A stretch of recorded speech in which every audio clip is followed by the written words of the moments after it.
for followers of MMT, saying thinking is gold standard thinking is not complimentary. It's basically saying that someone is transferring lessons inappropriately from the gold standard. This is an example, using the FSC models framework, of some gold standard thinking, which is fiscal austerity. Within the gold standard, fiscal austerity sort of makes sense if you assume that you have to be locked into a gold standard. Obviously, the correct solution is to break out of the gold standard, as countries discovered the hard way in the 1930s. This is an example that follows roughly on from model OPENG from Godley and Lavoie's Monetary Economics, Chapter 6. And within this country, within this model, there's two countries, north and south. Everything starting with an N is north, everything with an S is a south. Within the model, it starts off in a steady state. But at period 5, what we see here is the propensity to import for the south jumps from around just under 19% to 21%. So it has a bit of a jump. And otherwise, nothing else changes, but the economy reacts to this increase of the imports. Basically, this is saying once here that 21% of income is going to be spent on imports. Within the north, if we look at the trade balance, as expected, it starts off at 0, everything's balanced, and it jumps, and then it comes to what looks like a steady state. It has a perpetual trade surplus of around $1, 1 unit for all time.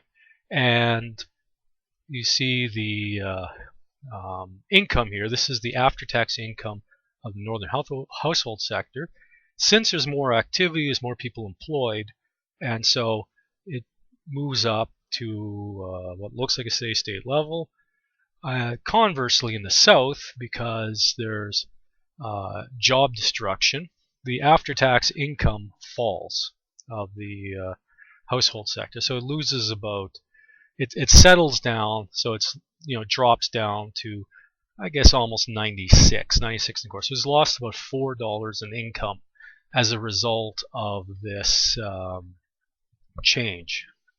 But unfortunately, it's not a true steady state, because what we see here is if we look at their gold holdings, this is in dollars, and we have a nominal price of 1 for gold, and so this is the volume, so they're the same. We're not having any changes to gold prices, and it's falling steadily. It's heading towards 0. So this is why it's not a true steady state. There's what you precisely call this is sort of an open question, and Godley and Lavoie have it's a quasi-steady state. I forget their exact terminology, but what we see here, the flows are stable, but the stocks are moving.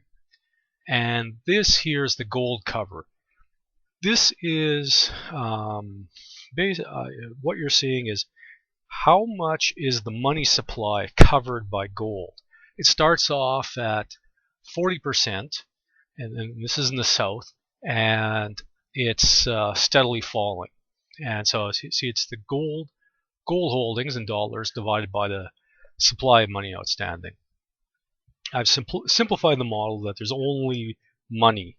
There's no T-bills to muck things up. So all financial assets are just money deposited at the central bank. And in the north, there's a corresponding increase in the gold cover because the gold is flowing in. The gold flows from central banks is the flip side of the trade deficit. This is a very strict version of the gold standard in which no foreign financial assets are ever held, and so the trade deficit is covered by gold. So in essence, the real flow of goods is matched by a real flow of gold in every period.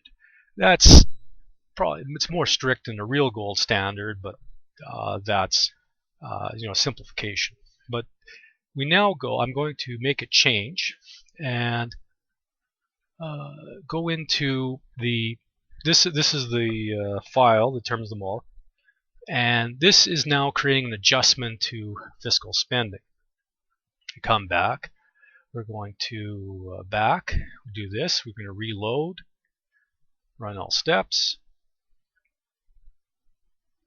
Takes a little while. It's a big equation. It has 129 equations, although overstated, because that includes parameters, exogenous, that aren't really equations that need to be solved. And we go back to the graph. I'll just lop off the time 0, its initial conditions. And what we see here now is the South and the government, the Southern government, now adjusts its spending. This is the demand for it. So it starts off at 25, and what it does is the gold cover drops. It says, I'm going to adjust my spending, and it starts dropping, and it keeps cutting spending, and then it flips around later. So eventually it drops its spending by 21. And this, what this does a very good job of hammering the southern household sector's income.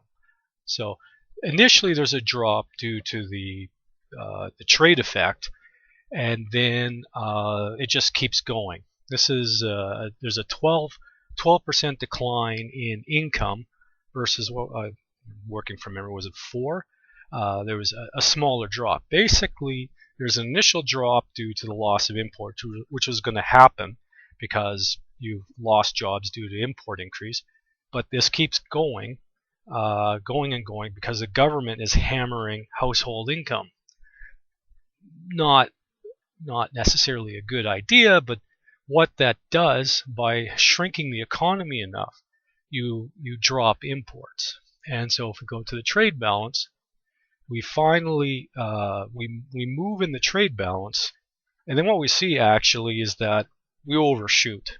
And so because the gold cover, it's stable, it stopped dropping, but the way it's set up is it wants to be at 0.4. That's sort of the target. And so the government kept going. It ended up overshooting, but it shrunk the economy enough that you had a surplus, and so it overshoots on the other side. And so what you're going to see is that on the northern side, it's also flipping. It initially increases, and then suddenly it's gold, and so it has to catastrophically start cutting spending. So you end up with a bigger thy neighbor cycle, in which gold flows start going back and forth between the two governments. Maybe not entirely realistic, but this is it's no longer tending towards a steady state. At least if it's going there, it's very slow. The amplitude is, it could be that eventually it'll reach a steady state again. But you're swinging back and forth across balance. It's perhaps too simplistic, that other factors could dampen it down. But basically, this is what you see, that austerity acts to stabilize your gold cover, and that's why you do it. And unfortunately, that's this thinking, which sort of made sense within the gold standard framework, is being transferred to a lot of thinking about modern fiscal policy, where you don't have this gold flow effect. But that's another story. That's right now we would have to have a free-floating model, which that'd be an addition, planned addition to the framework. One thing to note is that interest rates don't appear in this version of the model. It would require us to allow inflows into T-bills, which would also compensate for gold losses. But it's not hard. It would just mean it would require adding the ability for sectors to hold assets in the foreign country. It's a small extension, but I haven't done that yet. But that would be the alternative, is that you use interest rate policy to try and attract money, you attract in inflows in your T-bills, and effectively that brings in gold. It reduces your current account deficit, or capital account deficit. Anyways, that's it for now.